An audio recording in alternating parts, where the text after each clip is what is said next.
오늘은 역대상 28장 11절에서 21절의 말씀을 통해 하나님의 은혜 아래 머무는 자라는 제목으로 함께 은혜를 나누고자 합니다. 역대기의 저자는 앞선 23장에 보면 다윗을 이어 솔로몬이 왕이 될 것이라고, 이스라엘 왕이 될 것을 말한 적이 있는데, 역대상 23장 1절의 말씀에 보면 다윗이 나이가 많아 늙음에 아들 솔로몬을 이스라엘 왕으로 삼고라고 기록하고 있습니다. 23장에서 솔로몬이 왕이 될 것을 간략하게 언급했지만 28장과 29장 그 이 두 장에 걸쳐서 솔로몬의 왕위에 오르는 내용을 아주 상세하게 다루고 있습니다. 열왕기에 나오는 이 평행 본문의 그 내용을 살펴보면 어떤 내용이 나와 있냐면, 다윗이 들고 아무런 힘을 발휘하지 못하는 그런 모습과 왕자들이 일으키는 반란, 그리고 솔로몬 왕을 세우려고 하는 이 내부의 계획들의 이야기가 있습니다. 그리고 다윗이 죽은 후에 정적들을 죽이라고 하는 내용이 열왕기하에는 나와 있는데, 지금 이 역대기에는 이런 내용들이 나와 있지 않습니다. 우리가 28장의 내용은 다윗의 말년과 그 유언에 관한 이야기를 다루고 있습니다. 우리가 어제 1절에서 10절의 내용을 통해 다윗이 이스라엘 고관들에 해당하는 사람들을 어디에 소집하냐면 예루살렘에 소집하고 성전 건축과 관련된 내용을 이야기하고 솔로몬이 어떻게 행해야 될지를 알려주고 있습니다. 다윗은 자신의 성전 건축과 하나님의 성전 건축을 하지 못하게 했다라는 이야기와 솔로몬을 택하여 이스라엘 왕으로 삼으셨음과 그를 통하여 성전의 건축을 명하셨음을 드러내고 있습니다. 다윗은 백성 방백들을 향하여 하나님의 모든 계명을 구하고 지키면 어떻게 된다는 것을 확신하고 이야기하고 있냐면, 이 아름다운 땅을 누리고 너희 후손에게 영원한 기업이 될 것을 확신한 채 이야기를 해 주었습니다. 그리고 아들 솔로몬에게 무엇을 이야기했냐면, 온전한 마음으로 기쁜 뜻으로 하나님을 섬기며 너를 택하사 성전을 건축하게 하셨으니 이 모든 일을 힘써 행할 것을 어제 우리가 살펴보았습니다. 역대기의 저자가 이러한 상황 속에서 포로에서 돌아온 이스라엘 백성들에게 가장 중요하게 여기고 있는 이야기가 무엇입니까? 다윗이 모든 방백과 솔로몬에게 유언으로 남겨주는 것은 거대한 성전을 남겨주고자 하는 것이 아닙니다. 거대한 성전을 남겨주는 것이 아니라 하나님과의 만남을 통하여 그 약속의 말씀을 지켜나아갈 때 하나님께서 주시는 그 은혜를 누리기를 원했던 것입니다. 그러기에 이 역대기의 저자는 이런 은혜를 잃어버렸던 이스라엘 백성들이 포로에서 돌아와 다시금 성전을 건축하고 누구와의 만남이 이루어져야 하는가? 하나님과의 만남을 통해 하나님께서 주시는 그 은혜를 누리기를 원했고, 그 은혜를 어디에서? 성전 안에서만 뿐만이 아니라 삶 가운데, 삶의 구석구석에서 그 은혜를 누리며 살아가기를 원했던 것입니다. 오늘 본문은 다윗이 솔로몬에게 성전 건물의 설계도와 성전 기구의 양식을 보여주는 이 설명서와 기구를 보여주고 있는데, 이러한 모든 것들을 통하여 이 모든 것이 누구의 손에 의해 지어지고 있는가? 하나님의 손에 의해 지어지고 있다는 것을 보여주고 있습니다. 그러면서 오늘 우리가 이 말씀을 살펴보면서 이렇게 하나님의 손 안에 지어지고 있는 이 성전의 건축 과정에서 무엇을 깨달아야 하는가? 이 모든 것이 하나님의 은혜 아래 주어져 있고 하나님의 은혜 아래 머무는 자들이 되어야 한다는 사실입니다. 그리하여 오늘 우리도 이 말씀을 살펴보면서 우리 역시 피로 값주고 사신 이 교회 안에 하나님의 은혜 아래 살고 있고, 이 말씀을 통하여 이제 한 주간 삶의 터전에 흩어져 나아갈 것인데, 구석구석에서 하나님의 말씀을 붙들고 살아가는 자들이 되어야 한다는 것을 깨닫기를 간절히 소원합니다. 지난주에 어떤 친구와 이야기를 나누면서 이러한 이야기를 나누었습니다. 대학교에서 이렇게 전도를 하고 있는데, 누가 이렇게 많이 전도를 하냐면 이단들이 그렇게 많이 전도를 한다고 합니다. 그러면서 복음을 전하는 것이 굉장히 어려워졌다고 이야기를 하는 것을 바라보면서 마음이 안타까웠다는 것을 어, 바라보게 됩니다. 근데 삶의 구석구석에서, 삶의 터전에서 복음을 전하고 하나님의 은혜 아래 머무는 것들이 너무나도 힘겨워지는 그런 세대가 되어가고 있습니다. 그러면서 우리가 해야 될 일이 무엇일까요? 이곳에 올라온 우리가 해야 될 일은 우리의 자녀들이, 또한 우리의 세대가 하나님의 은혜 아래 머물며 구석구석 하나님의 말씀대로 살아가기를 원하는 자들과 함께, 동역하는 자들과 함께 그 일들을 이루어가야 한다는 사실을 기억해야 한다는 것입니다. 왜냐하면 지금도 살아계셔서 우리에게 주시는 그 하나님의 말씀이, 그 은혜의 말씀이 있기 때문에 그렇습니다. 그 은혜를 누리며 살아가는 우리 모두가 되어지기를 주님의 이름으로 소원합니다. 다윗은 성전의 건축의 설교도를 솔로몬에게 넘겨줍니다. 이 11절의 말씀에 보니 다윗이 성전의 복도와 그 집들과 그 곳간과 다락과 골방과 속죄소의 설계도를 그의 아들 솔로몬에게 주고라고 기록하고 있는데, 여기에서 나오는 속죄소는 구름이 주위에 시종드는 가운데 하나님의 앉아 계시는 상징적인 보좌로 여호와의 언약궤가 놓여 있는 곳입니다. 하나님의 언약 백성을 만나시고 명령하시는 장소라는 것입니다. 출애굽기 25장 22절의 말씀에 보면 거기서 내가 너와 만나고 속죄소 위 곧 그 증거궤 위에 있는 두 그룹 사이에서 내가 이스라엘 자손을 위하여 내게 명할 모든 일을 내게 이르리라. 구약에서 말하고 있는 그룹이라는 것은 하나님께서 눈에 보이지 않지만 보좌 위에 계심을 보여주는 상징입니다. 속죄소는 하나님께서 좌정하셔서 자기 백성들을 만나고 지시하시고 속죄의 은혜를 베푸시는 곳입니다. 그러니까 이 속죄소를 설계도를 솔로몬에게 넘겨줌으로 인하여 예루살렘 성전이 언약궤가 들어있는 속죄소가 있다는 것은 예루살렘을 하나님의 보좌가 있는 곳으로 정해놓았다라는 것, 정해졌다라고 말해주는 것입니다. 하나님의 은혜 아래 머물고 또 속죄의 은혜가 있는 그 은혜가 주어지는 곳이 예루살렘에 주어졌다라고 하는 이 사실이 얼마나 큰 은혜인가. 또한 이 속죄소 덮개에 속죄일에 뿌려지는 피가 이스라엘을 속죄하였기 때문에 솔로몬을 통하여 건축되어지는 예루살렘 성전은 회개하고 기도하면 죄사함을 받을 수 있는 하나님과의 만남이 있는 곳이 되어진다는 것입니다. 기도하며 용서와 치유를 받을 수 있는 성전이 있다라고 하는 이것이 이스라엘 백성들에게 언제나 큰 감동이고 큰 기쁨이 되어진다는 것입니다. 그러기에 바벨론 포로에서 돌아온 이스라엘 백성들이 악한 길에서 떠나 기도하고 낮추고 용서하면 땅을 고쳐주신다고 그 말씀하신 그 말씀을 따라 얼마나 큰 위로를 얻었겠습니까?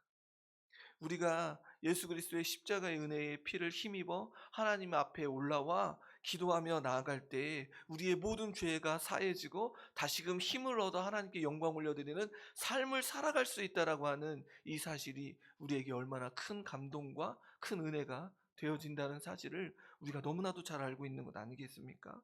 그러기에 더 나아가 하나님과의 만남이 주어진다는 사실이 돌아온 이스라엘 백성들에게 큰 감동이 되어진다는 것입니다. 오늘 우리가 매 주일마다 올라와 하나님의 말씀을 듣고 또한 새벽마다 올라와 하나님의 말씀 가운데 이 은혜 아래 주어진다는 이 사실이 큰 은혜라는 사실을 깨달아야 한다는 것입니다. 그리하여 다윗이 솔로몬에게 준 설계도에는 제사장과 레위 사람의 반열과 직무의 분담에 관한 내용도 있습니다. 또한 13절에 보면 여호와의 성전을 섬기는 데 쓰는 그릇의 양식이 설명되어 있고 기구에 쓰일 금과 은과 그 은의 무게까지 나와 있습니다. 기도와 용서와 치유가 가득한 성전의 설계도를 하나님의 임재와 공급의 상징인 성전 기구의 양식을 솔로몬에게 전해준 다윗이 이 모든 것이 누구에게 온 것임을 드러내고 있냐면 하나님께로부터 온 것임을 드러내고 있습니다. 12절과 19절의 말씀에 보면 또 그가 영감으로 받은 모든 것, 또한 19절에 보면 여호와의 손이 내게 임하여라고 기록하고 있습니다. 그러니까 다윗이 솔로몬에게 준 설계도는 하나님으로부터 왔습니다. 하나님의 지시에 따른 설계로서 다윗 자신이 마음대로 성전을 구상한 것이 아니라 하나님의 지시에 따른 것임을 알게 됩니다. 이 하나님의 지시에 따른 설계도는 모세가 시내산에서 성막에 관한 내용을 하나님으로부터 구체적으로 지시받은 것을 기억나게 합니다. 한 가지 한 가지 모세를 통하여 성막을 지었던 그것들을 기억하게 된다는 것입니다. 출애굽기 25장 9절과 40절의 말씀에 보면 하나님께서는 자신이 모세에게 보이신 모양대로 성막을 만들라고 말씀하십니다. 모세가 하나님으로부터 성막에 관한 설계도를 받은 것처럼 다윗 역시 예루살렘의 성전에 관한 설계도를 하나님께로부터 직접 받은 것입니다. 성막의 시대가 끝나고 성전의 시대가 되었어도 무엇의 뜻대로 이루어져야 하는가?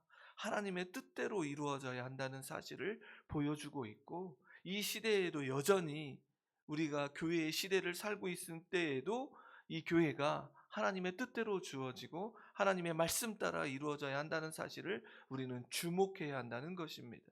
그리하여 교회 안의 모든 일들이 우리의 뜻과 우리의 계획 따라 뜻대로 되어지는 것이 아니라 하나님의 말씀을 따라 하나님께서 원하시는 그 일들을 감당해야 한다는 것입니다.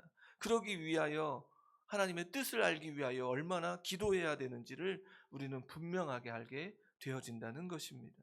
그리하여 하나님께서 원하시며 뜻하시는 일들로 하나님께서 원하시는 그 일들을 잘 감당하는 우리 교회와 우리 모두가 되어지기를 주님의 이름으로 소원합니다.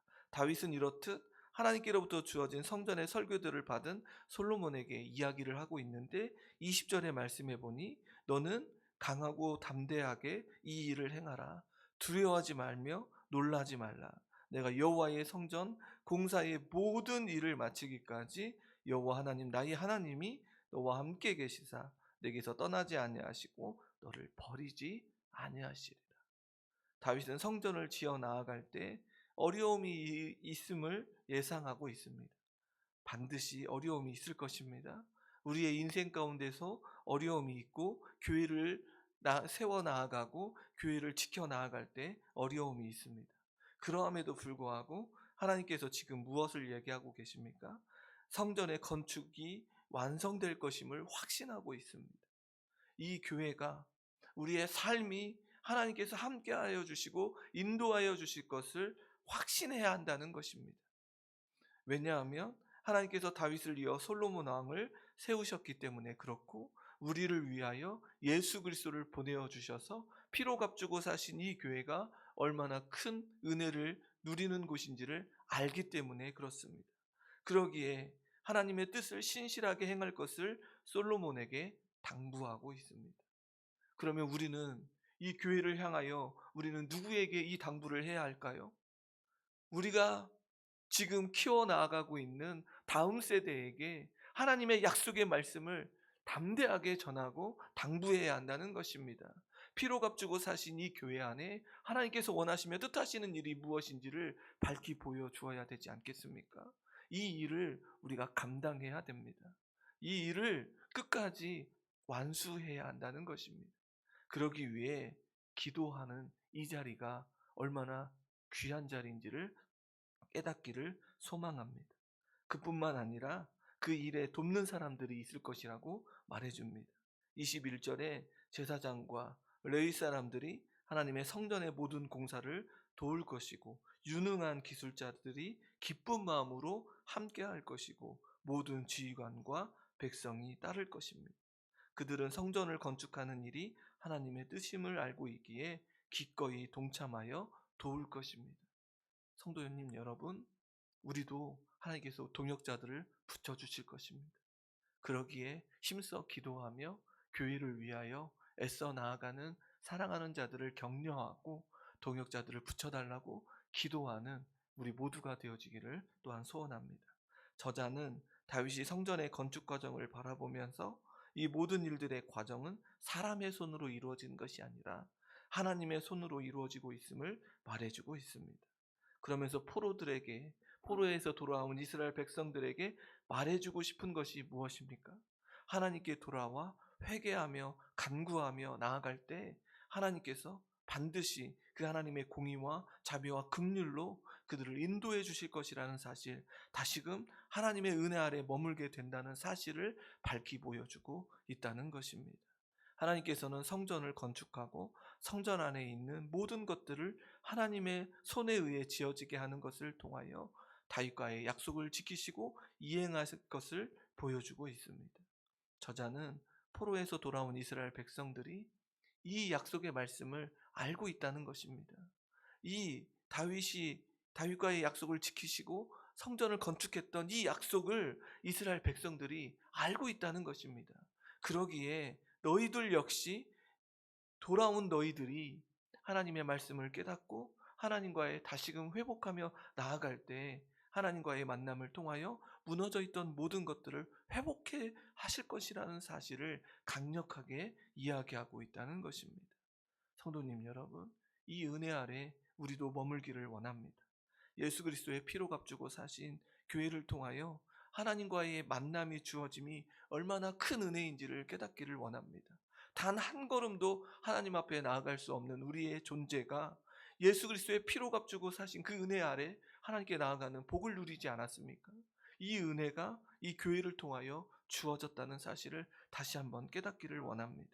하나님의 약속의 말씀이 선포되어지고 그 말씀을 통하여 회복하며 회개하며 자복하는 놀라운 은혜가 주어지는 이 교회 안에서 무너져 있던 모든 것들이 회복되어지는 한 사람 한 사람들이 더 많아지기를 구하며 기도하는 우리 모두가 되어지기를 소원합니다.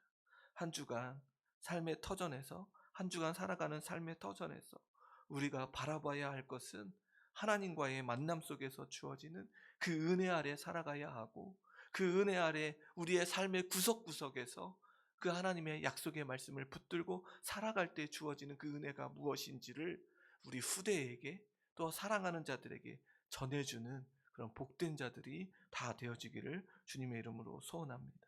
이 새벽 그 하나님의 은혜 아래 살고 하나님의 은혜 아래 머물기를 간절히 소망하며 살아가는 복된 시간이 되어지기를 주님의 이름으로 소원합니다. 함께 기도하겠습니다.